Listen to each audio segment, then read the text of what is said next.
दोंडाईच्या येथील विवाह सोहळा आटपून सुरतच्या दिशेने परतणारी बलेनो कार GJ16 BN 0314 अचानक नियंत्रणाबाहेर जाऊन पुलाच्या कठड्याला जोरदार धडकली।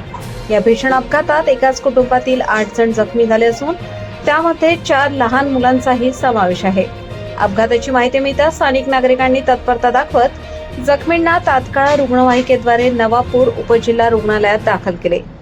या अपघातात भारती प्रवीण गव्हाणे वय 30 वर्ष आणि सुमन लक्ष्मण गव्हाणे वय 55 वर्ष या दोघींना गंभीर दुखापत झाली असून त्यांना पुढील उपचारासाठी गुजरातमध्ये हलवण्यात आले आहे।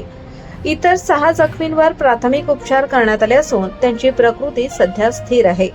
जखमींमध्ये चालक मधुकर लक्ष्मण गव्हाणे वय 35 वर्ष, छाया मधुकर गव्हाणे वय 32 वर्ष, तसेच तन्वी वय 10 वर्ष, चंदन वय 9 वर्ष, लकी वय 2 वर्ष आणि प्रेम वय 8 वर्ष यांचा समावेश आहे।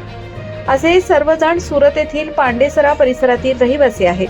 मिळालेल्या माहितीनुसार वाहन चालवताना चालकाच्या शेजारी बसलेल्या आईला उन्हाचा त्रास होत होता। त्यावर उपाय म्हणून काचेवर ओढणी टाकण्याच्या प्रयत्नात चालकाचे वाहनावरील नियंत्रण सुटले आणि कार थेट कठड्यावर आदळली। सुदैवाने कार पुलावरून खाली रेल्वे रुळावर कोसळली नाही।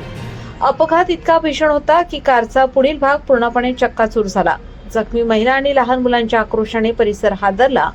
नागरिकांनी धाव घेऊन मदत कार्य सुरू केले। या प्रकरणाची नोंद नवापूर पोलिसांनी घेतली असून या प्रकरणी अपघाताची नोंद घेण्यात आली असून अपघाताचा पुढील तपास सुरू आहे। रईस शेख, विसरवाडी।